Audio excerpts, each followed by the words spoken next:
Welcome to Drag Me Under. Let us drag you under the graveyard, through the fog, from past to present.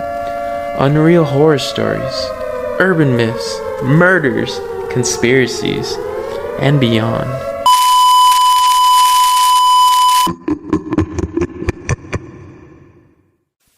What is up, my deadites? What is going on, my necromancers? Welcome back to the Drag Me Under podcast, where it's your host, the Ghoul, with my companion, my co-star, the Shield. What's going on, Shield? How's it going? I'm excited. I'm ready to do this again. Yeah, we're back for episode 2. And in today's episode, I'm going to get a little bit more meatier than the last episode. And why is that? Because today I'm going to talk about cannibalism in Mexico and cannibalism in whiskey. So take a shot at that. Oh, that's nice. Yeah. What are you going to talk about? I'm going to talk about the Villisca Axe Murderer. I don't know. It's a pretty famous house. Pretty much like a lot of people like to see the ghost hunting version of it, but it has a nice backstory to it. Cool. Also about some artists that did something that's really, really crazy. But I respect the reason why they did it. And also, I got another segment, a little game to play. I'm pretty sure you're going to like it. Love it. Is it anything like stripping? No. Okay, maybe next time. Okay. I'm fully clothed and I'm feeling the heat in here. All right, but you start us off. Let us know what this cannibalism's all about. Okay, dude. Okay, like I said in previous episode, there's a lot of good stories out there. Just I can't find a lot of information, so it's going to be kind of fast, but I'm going to make it so interesting that you're going to want to eat some of these meats. So, I mean, it'll be... Oh, wait. I want to say when it'd be a first, because we don't know what's in our food all the time, you know? Or what was in my mouth last night. So, okay. Let's get down and spooky, people. So, my first story today is actually in Mexico, once again. So, let's go to Mexico, and let's talk about... in 2017, a woman was caught selling tamales outside of a train station in Mexico City, but these tamales had a real kick to them. So for all you meat lovers out there, these tamales were made out of human meat. Hey, Yeah, human meat. yeah. Can you taste it? You get that Italian sausage. Now have like that Mexican sausage in your mouth. I mean, I'm pretty sure if somebody put like a lineup of food, I wouldn't even know the difference. I mean, would there be a difference? I've heard that human meat tastes just like pig meat. You can't tell the difference. I'll see. Yeah, and Pork. yeah, so you never know, man. If you like eating pig, like bacon and all that stuff, you might have eaten a human toe or something in there. So anyways, back to our story.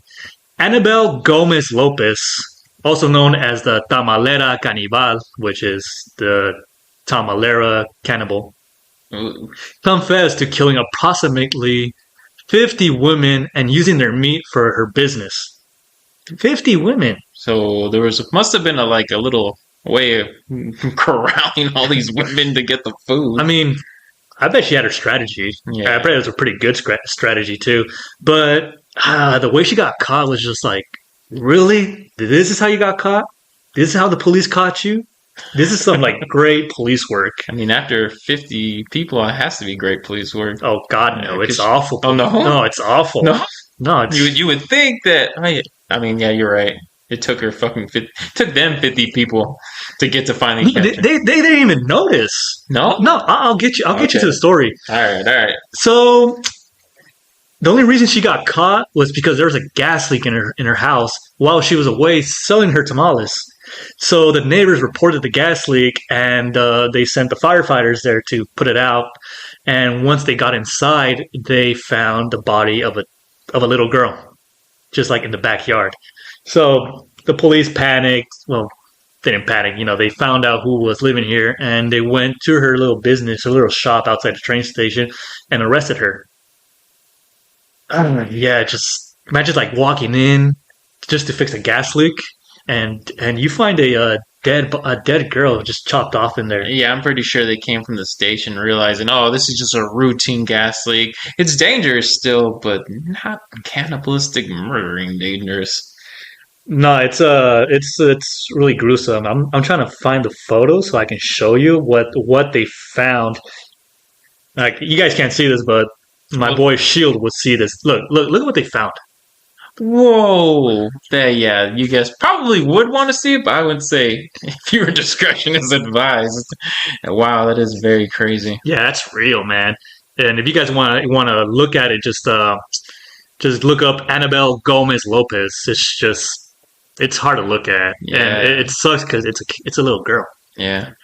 And she said she confessed that her victim was a little girl who got lost looking for her parents. So she took her to her home. But once the little girl was inside the house, supposedly Annabelle started hearing voices in her head, thinking it was the devil. And the voice inside her head said, "Sacrifice her and use her meat for tamales." And she said, "Well, the devil's the devil, so I'm already here, so fuck it." And the meat's right there, so she just got down to business. Wow, so you're telling me, was that the first murder or the one that was in the apartment? See, I don't know. I can't get good information about this. Supposedly 50 women. That's what she said, but they only found the remains of a little girl. So I'm going to be real skeptic. I'm just going to say it's one person. Well, one person's enough. It's more than enough. I mean, the devil must like tamales. Like, I'm tired of here in the U.S., they just sacrifice just people. Like, I want, something tasty. Give me some fucking tamales, some tacos, some burritos. It doesn't matter what the meat is. Yeah, just make it like give it a good kick to it. And she said that she only killed females for her business during the 4 years of her cannibalistic business. So she did this for 4 years. Continuously. Yeah, making tamales out of human meat. Supposedly 50 people. So that's like 25 people a year, which is... Well, that math is way off. 4 divided by 25 or 50? Wait, I said 50 people? Yeah, okay, my bad. Yeah, I was way off. So like 12, 13 people a year? That's like one person a month. Yeah. And I know like the human body can produce a lot of meat. How do you know that? Whoa. I'm just Next kidding. question. Yeah. Okay, anyways. After she got caught, she was found guilty of committing the murders and serving food with the serious health issues. And her clients obviously had no idea what they were eating. And she was sentenced to get this just 25 years in jail. 25 years. 25 years. That's all she got. Wow, that's like, guess nothing. I mean, they found a little dead girl in her house, and all she got was 25 years. She must have sold them tamales. I bet she's like a cook inside that jail right now, man. If anything, she got a promotion. Probably. Yeah. Oh man, that's some good sloppy Joe. What's in it? You really want to know? Let me tell you my history. Yeah, some bus and chili. So, like I said, I can't get a lot of information, but this is the best I can find. And this was just recently, like 6 years ago. Oh, dang. That's pretty recent. Careful what you eat outside. Yeah, they do say these vendors are bussing, but how and why are they bussing? Yeah, like meat's not cheap, man. So, and with this economy, You'll take it. You'll take the free meat. Like look at China. Like they do that festival where they catch and eat dogs. Oh yeah. Yeah. Why is human the line? Yeah, that's so if they do that there, people are going to get to extreme circumstances where it's fight or flight, right? Survival. Yeah. But okay, whatever. That's my first story. Let me get into my little axe murdering one, or do you want to continue with your another cannibalism? No. I need to relax with the meat right now. So, and I want to hear this axe murder because I've heard about it, but I've never really got into depth about it. Well, for what I know about this is a house, and I knew it because of another Sam and Colby episode. But Are we sponsored by them? I wish. No, we're not a sponsor, but I love them. They're great. But the Villisca Axe murderer was based in Iowa. Well, Villisca, Iowa. Iowa, okay. Yeah. So there was 8 victims. 6 of them were children and 2 adults. 6 were children? Yes. What is it with these stories that there's a lot of kids involved? Like the last episode, the voodoo was attacking kids. And then this Tamale chick was killing kids too, and now you say 6 kids? Yeah, it just feels like to these horrible, horrible people. Well, not all of them, you know. Kids are easy to get to. Yeah, kids and old people. Yeah, pretty much. Yeah. But the homeowner, Joseph Moore, bought the home in 1903, and the whole family deceased in 1912. And the murder happened in 1912. 1912, less than 100 years. Well, over 100 years ago. Yeah, a little bit more, like 111. Yeah. I feel like it was yesterday. Yeah, times are moving. So the murder was so horrifying that it took the news by storm.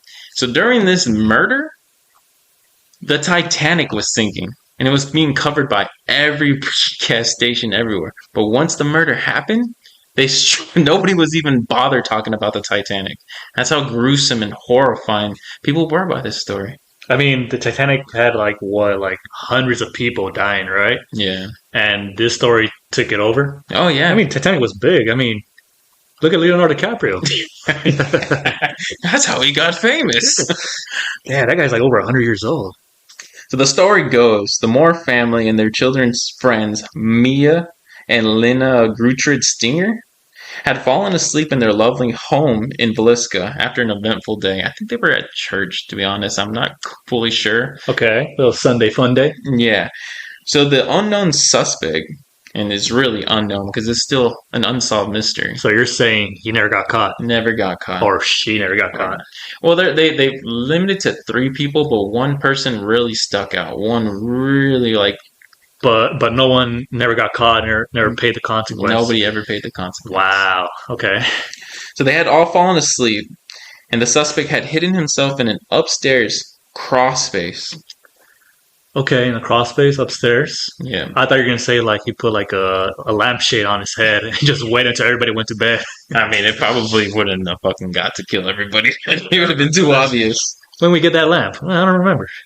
So as he hid in the crawl space, he waited literally until every single person was knocked out. And then he decided to start crawling out of the crawl space straight to the parents. And with his axe, not the sharp end of the axe, but the blunt side of the axe. Okay. And he decided just to knock them out first, both the parents, so they couldn't make a noise. Right. After he did that, then he started wailing on them.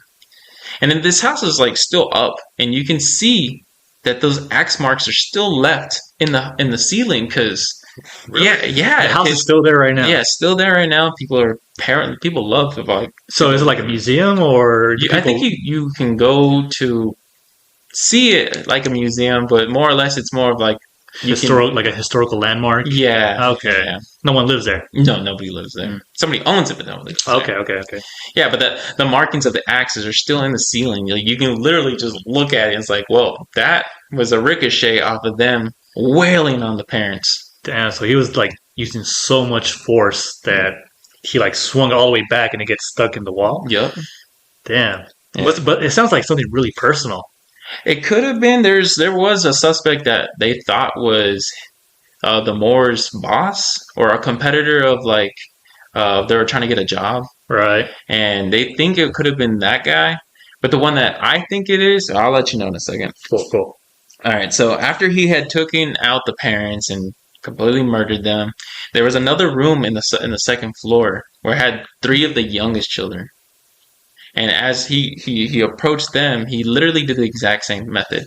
He used the blunt side, knocked them out, and then started like wailing on them too. The youngest ones, I think they're like less than like 5 years old. Less than 5 years old. Yeah.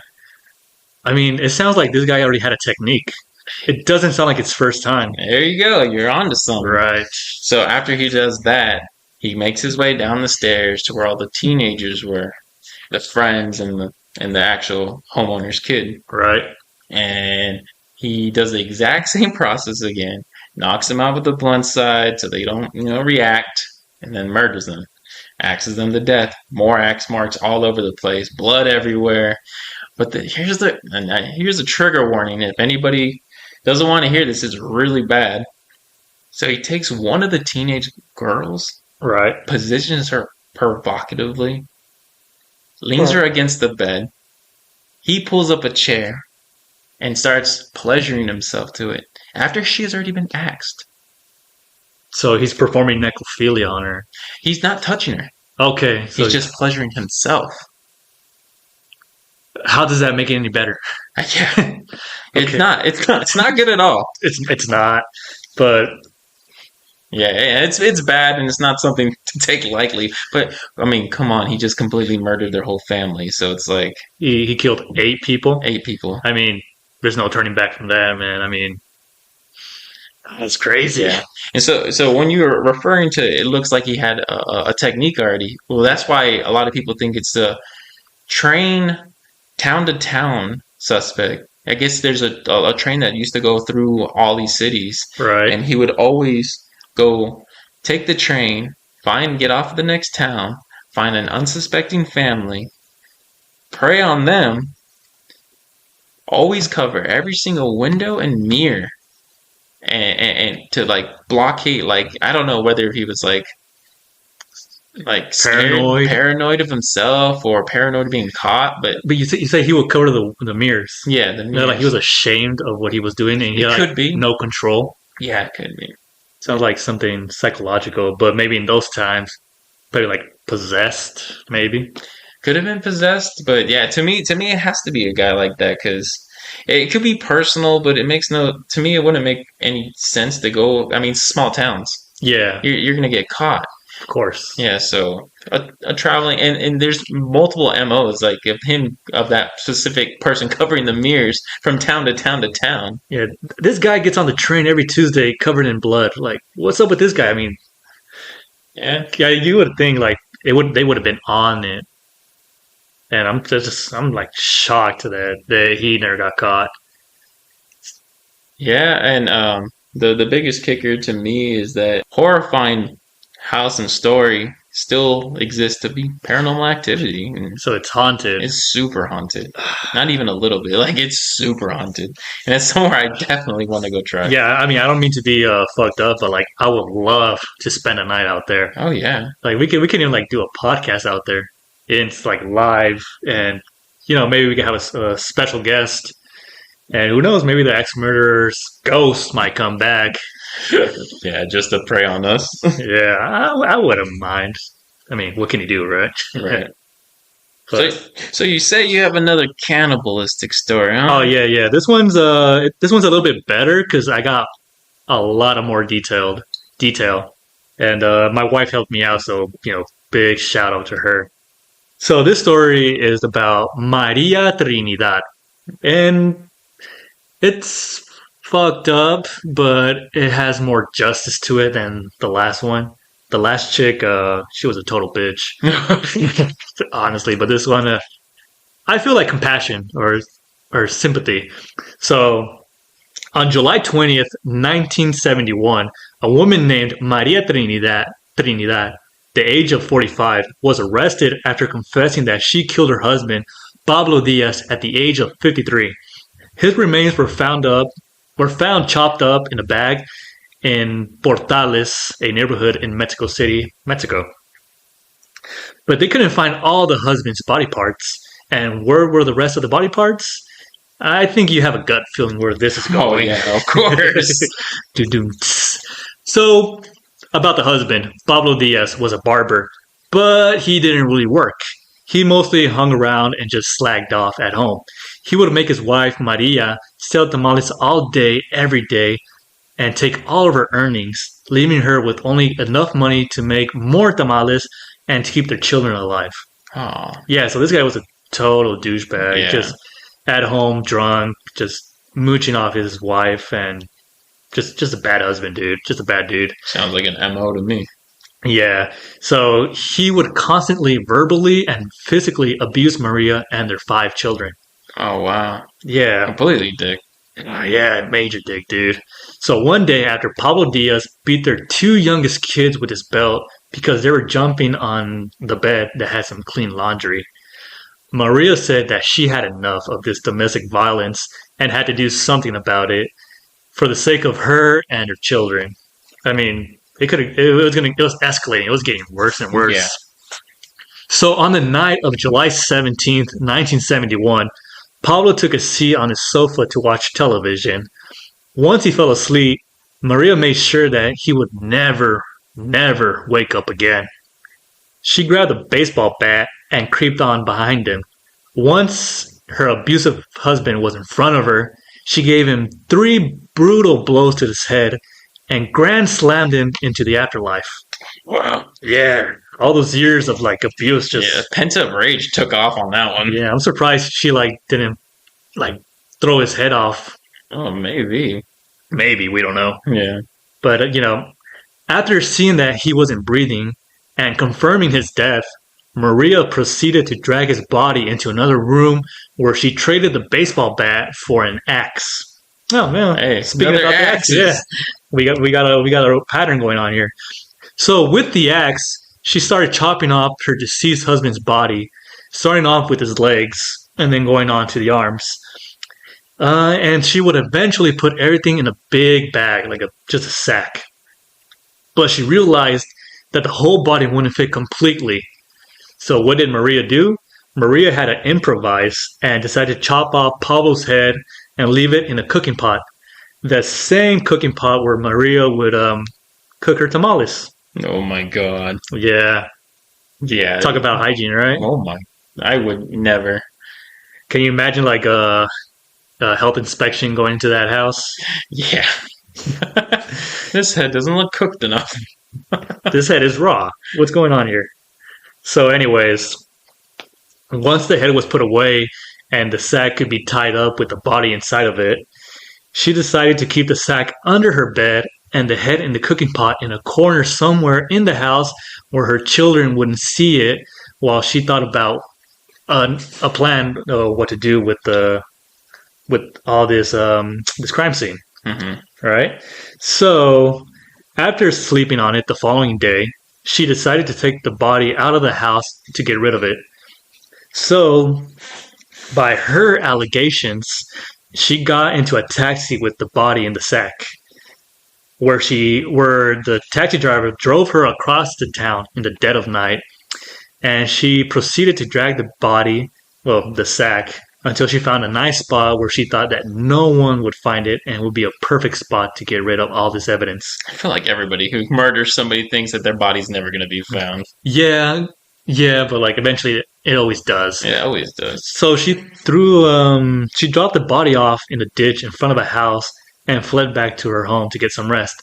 So it was like an empty field, like where people throw their trash and stuff. Okay. But it was still in front of a house. Yeah. You would think. You would think that would be easily found. Or maybe she secretly wanted it to be found. Maybe, some people like the fame, but I doubt it with her. I think it was just like a panic. She didn't know what to do. Okay.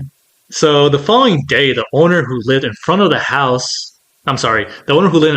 ditch in the house by the name of Esperanza Hernandez Mejia found the sack, and judging by the smell and the bloodstains, she thought it was just a body filled with dead chickens due to the fact that she lived near a farm.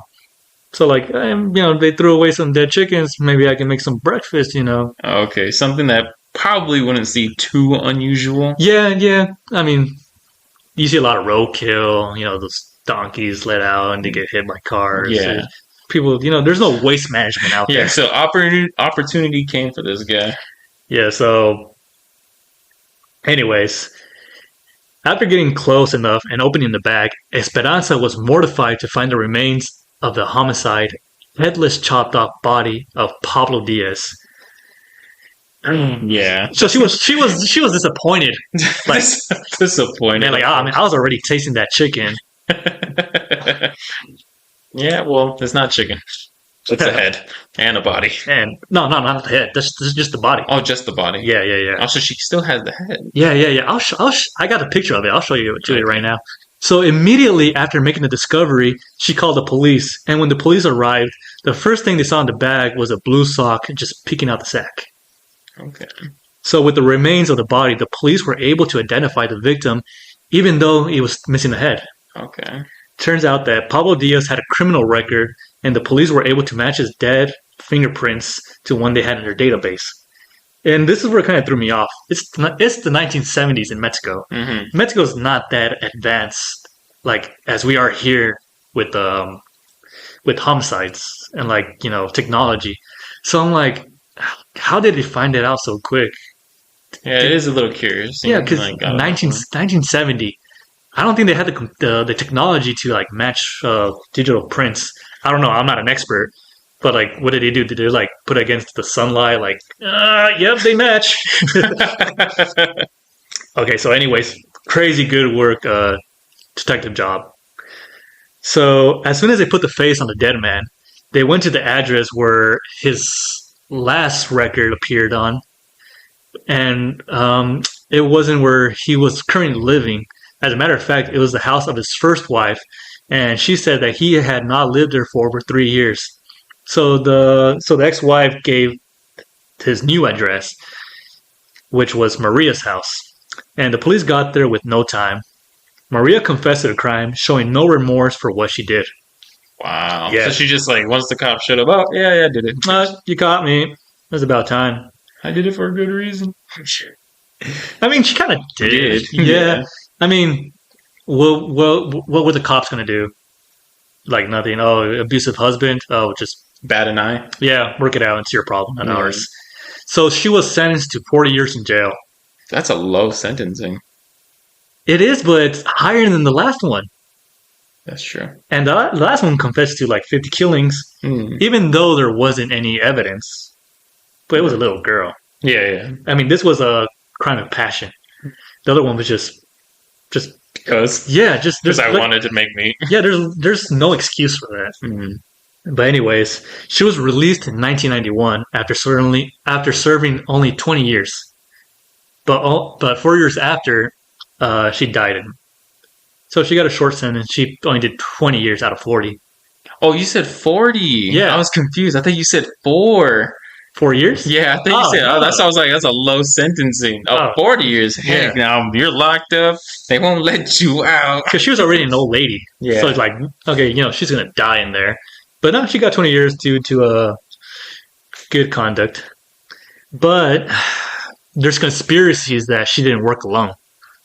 Although she said that she killed, chopped, and got rid of the body all by herself, police say that it was almost impossible due to her, her physically body. Right. Like she was too small and scrawny to take down this big, huge drunk. Right. But Maria also claimed that she chopped the body off with an axe and cleaned up the crime scene within only 2 hours. Experts say that it would have taken her way more than that without anyone noticing. Because supposedly none of her kids noticed. No one noticed. Oh, wow. Yeah, with 5 kids in the house. Yeah, somebody would notice something like Of that. course. So, after studying the corpse of Pablo Diaz, there's signs that the body wasn't cut with an axe at all. If not, it looked more like it was cut into pieces with a saw. Oh. Yeah, so A little twist. yeah, so it just gets more complicated, and that he didn't die because of the blows to the head. What? Yeah, I guess like if anything, they just left him unconscious. And if that was true, he would have. If anything, he bled to death Right. because Hopefully he wasn't like just unconscious, and once the legs started getting sawed off. that's where they chopped off the head. Yeah, This guy's making too much noise. Right. And to add to on the suspicion, experts also say that there was no way she could have gotten rid of the body by herself. And the whole story just didn't add up. But Maria never admitted to having any accomplice, and that none of her children knew about the homicide. Maria kept her version of the story until her death. Wow.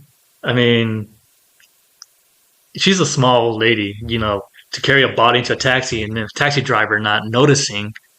Like, A woman's adrenaline, when she feels like she's in the right, can take you to another level. yeah, you get that like superhuman strength out of Yeah. nowhere. But she was a cool mom. She never, ratted anybody out, which I think, maybe one of the children helped out.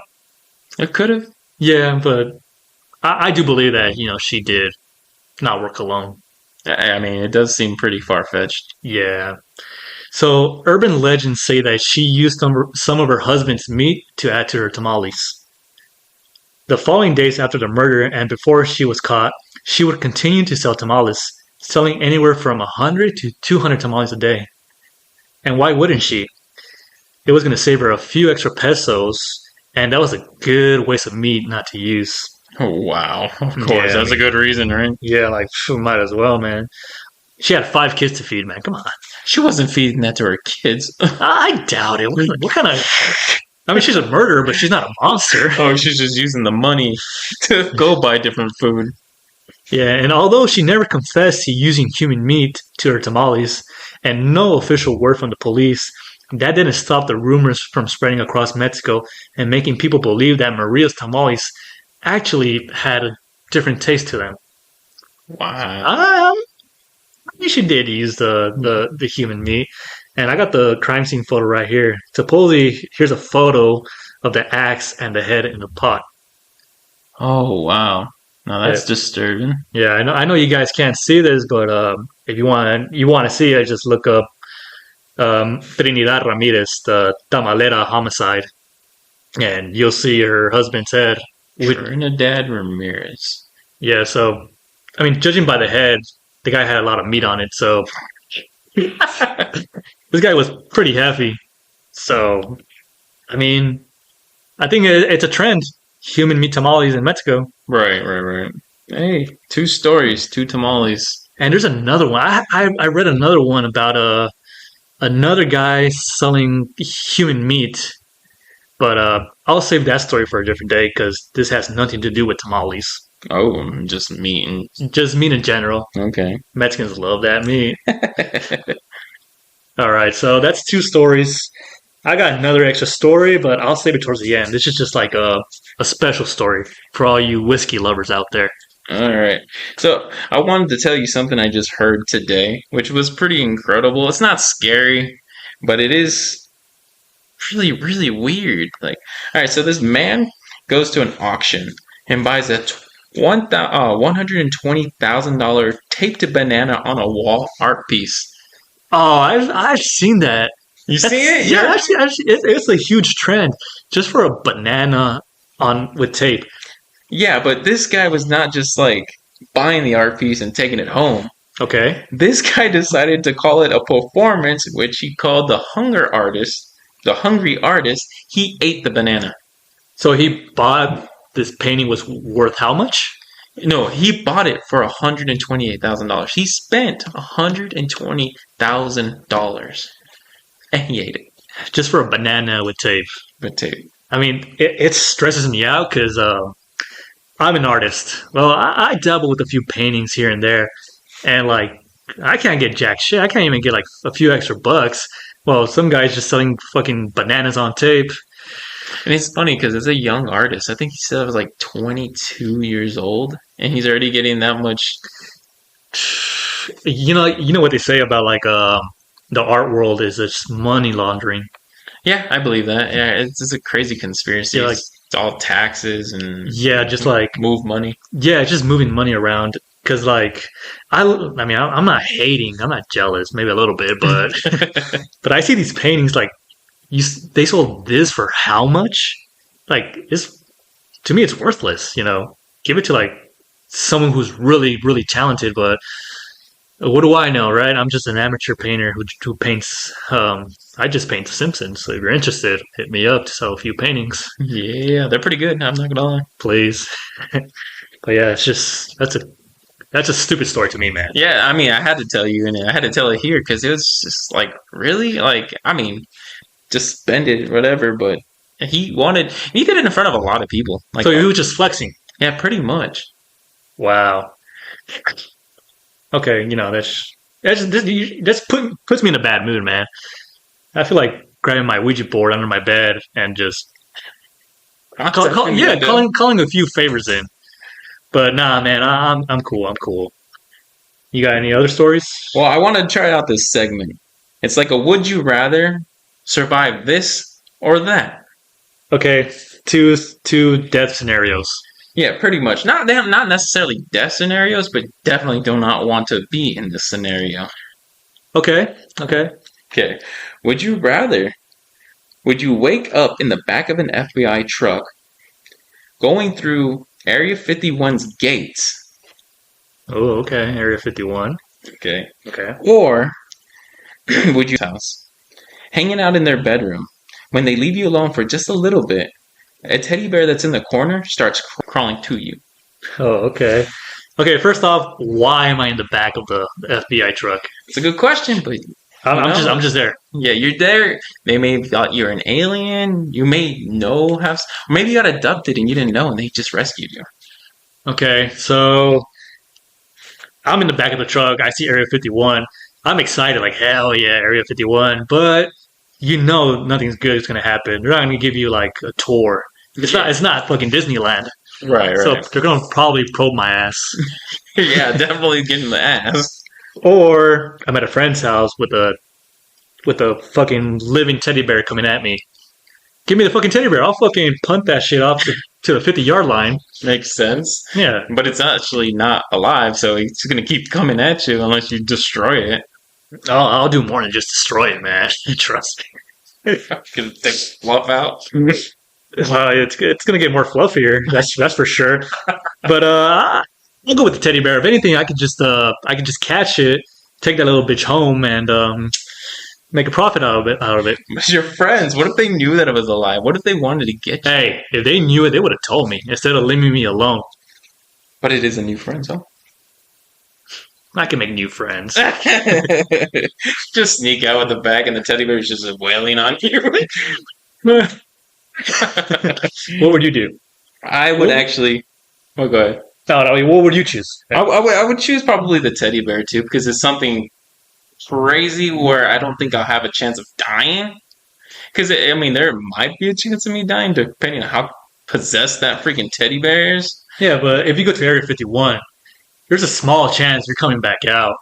It is a very small chance, but it is the one thing that everybody wants to know. Yeah. Remember that rave or that raid you're going to do in Area 51? Oh yeah, I wanted to go so bad, and it's only like maybe like 5 hours from here where we're living. yeah. But I don't want to get my ass probed. And plus, it was just pretty much a bunch of people just Naruto running in circles. Nobody fucking crossed anything. Yeah, I don't watch Naruto, so I said that's the only reason why I didn't go. No. I said pass. So give me that teddy bear, man. If it's anything like Ted, I'm gonna have a great time. That sounds good to me. I'm taking that too. All right, here's another one. You're home alone. It's late at night. You hear a knock on the door. You walk towards it to check it out. Then you hear a window break on the other side of the house. So you're caught between two different things. Someone knocking on the door and someone breaking my in your window. house. Yeah. Or would you rather deal with your car stalls in the middle of a forest highway? You know there's forests and there's just one road that goes straight through the forest. Creepy. And then you hear, once you get out of the car, screams like bloody murder. Your car's broken. You can't do anything about it. You're fucked. You're fucked. And you just hear screaming. Screaming. Okay, give me a region. What region am I in? I'll say like Oregon. Those Oregon like tall trees. Okay, so I could be with Sasquatch. Could be. Because if I was on the East Coast, I could be with Mothman. I could be with the Swamp Ape. I could be with those lizard people. Oh yeah, let's put you in the Everglades. Yes. So, okay, I got 2 intruders, or I got like screaming whales in the middle of the woods. Fuck, man. I would love. You know what? I'm gonna risk it. I want to be in the woods. Dude, woods? That's definitely not the choice I would have picked. I'll tell you why. I got 2 people at my house. It's not gonna go good. I mean, I could grab a kitchen knife. I can grab anything, use it as a weapon.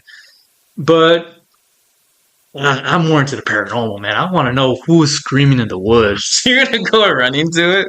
I'm not gonna run into it. I'm gonna see what happens. I'm just gonna sit in my car and start recording, and fuck, I'll just go out and investigate. Yeah, I'll just go out. What if it's like the start of I don't know if anybody has seen the movie The Quiet Place. The Quiet Place? Yeah, I've seen that movie. Fuck, even better, I'll just don't talk. Yeah, until it comes at you. Oh, at least you see it because it won't come at you because you're quiet. Unless your car explodes, then you're screwed. Yeah, but still though, because I want to know. I want to know what it is. I want to find the truth, just like Destination Truth. think we're gonna have to differ on this one because I'd rather do with humans over the potential chance of there being something way worse. Yeah, but you're gonna die in both scenarios. Most likely. Might as well die knowing something people don't know about. Get excited over something that's gonna kill you. You're like, this is something. I'll take it. Fuck it, man. All right. YOLO. That's it for my would you rather's, and actually surprising what you chose. Hey, man. I'm just doing me, man. But, okay. So earlier I said I have a special story that involved all these whiskey lovers.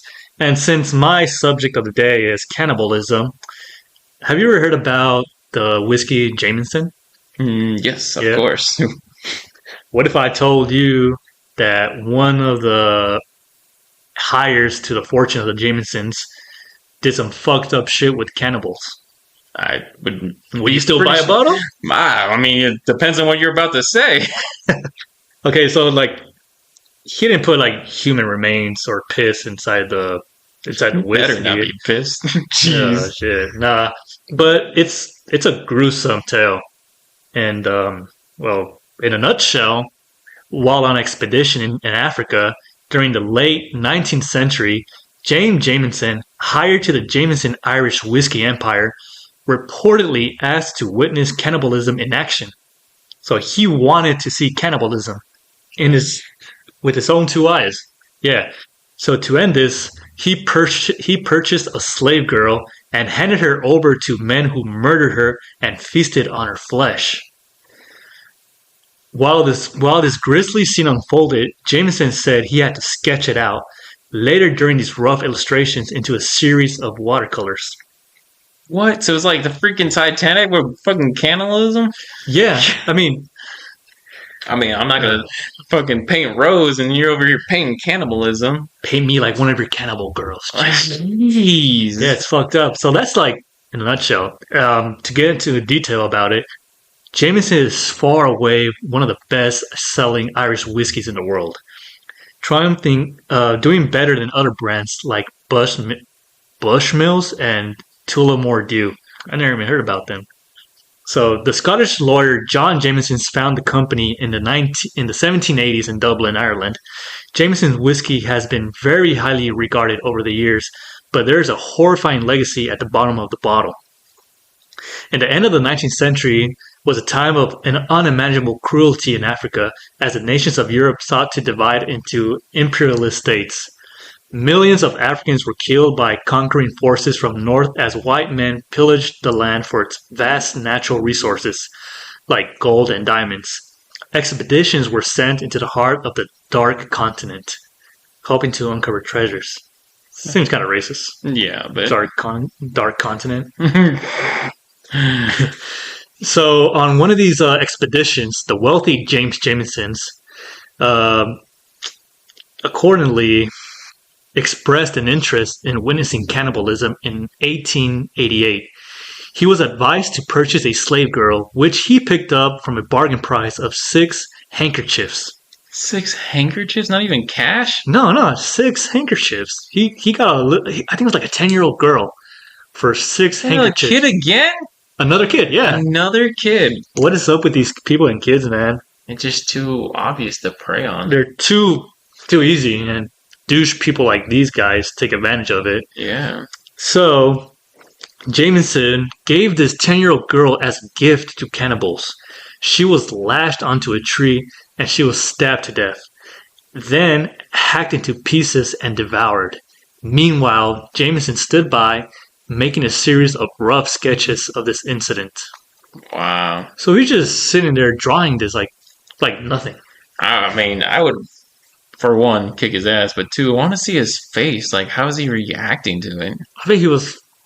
Honestly, I feel like he was getting off on it. Yeah, I mean, he had to have some sort of twisted head for it. And, yeah, he described it as there were 6 of them, and it was all neatly done. The first sketch of the girl was her on the tree, and then the second sketch was her being stabbed with all this blood gushing out the wounds. And the third one showed her dissected. The fourth and fifth and the sixth showed the men, feasting on the body. And Jamison died shortly after, so he didn't really pay any consequences. Although he claimed that he was present for this cannibalistic monstrosity, he claimed that they were giving proof that cannibals will actually go through it. Like he didn't believe it. Like no way. So it was like just to see if they would go with it. Oh, so basically it was a lab rat saying like, "Oh yeah, I'm calling your bluff." Yeah, so like that was like his defense. Like, oh, dude, I didn't think they were gonna go through it. Oh yeah. But I mean, they went through it because this was a cannibalistic tribe. You're like, no fucking way. Let me see it. I mean, why didn't you say take a bite out of me? Right. Yeah, Yeah. That's more simple, but he chose the fucking safe douchebag route. Yeah. So he wrote in his journal, and once he got back to Ireland, he got some backlash. Like, how can you let this happen? But he died like a few months later with like some disease or something. Karma. I don't really think so. I mean, karma would have been like he would have been eaten by like fucking dogs or something. True. But his wife, got the evidence and she gave it to the New York Times. Oh. So this is how like the story really got out. Okay. So because I was wondering, like, you think he keeps something like that under wraps? Yeah, because he has a lot of on the line. Yeah. Like, but can you like imagine? Like, I can't even see a horror movie with cannibals in it. And he wants to see the real thing. He wants to see the real thing. I can't see Green Inferno. I can't see Cannibal Holocaust because that's where I draw the line. Right. But there's dudes like this. Like, I want to draw it. I want to see it. I want to draw it. And that's a little insight to the sick minds of people because he's only one of, I'm pretty sure a lot of people have the same thoughts. Yeah, of course. I know a lot of cannibalistic stories, dude. Like, we can get into death, but I'm getting kind of hungry right now, and you're looking like a real snack, so... Okay, let's wrap this up real quick. Wow, okay, so we had some pretty hardcore stories. Yeah, you'd say so. Yeah, cannibalism, axes, bananas, painting. Well, some of these are a little less than the other, but yes, definitely not going to have a good night's sleep. Yeah, I mean, if you're hungry, I mean, get a Meat Lovers. Yeah. That's what I'm about to do right now, man. But yeah, there's a lot of good stories out there, and we got a lot of information to tell you guys. We got a lot of stories. You want cannibalism? I got tons of more stories. But that's it for today. And if you got any suggestions or you want to say what's up to us, hit us up on our email, which is dragmeunder at Hotmail. And pretty soon we're going to have a YouTube channel. We have a TikTok coming up and an Instagram, so be prepared to follow us out there. And again, anything you want to tell us, hit us up on our email at dragmeunder@hotmail.com, all just one word. And please, follow us, give us a like, give us a shout out. Please, we're starters, but we're trying here. We're here for you guys, and we're here to learn and enjoy. I promise you guys, we really want to get into this, so we're going to try to do live streams. We really want to go to haunted places and do live streams and just, get real creepy and get really into death, get dragged into all this paranormal, creepy, fucked up shit that's out there in this world. Because there's a lot, dudes and dudettes, so let's find out together. All right, appreciate you guys. Till next time, we'll see you guys later. Bye.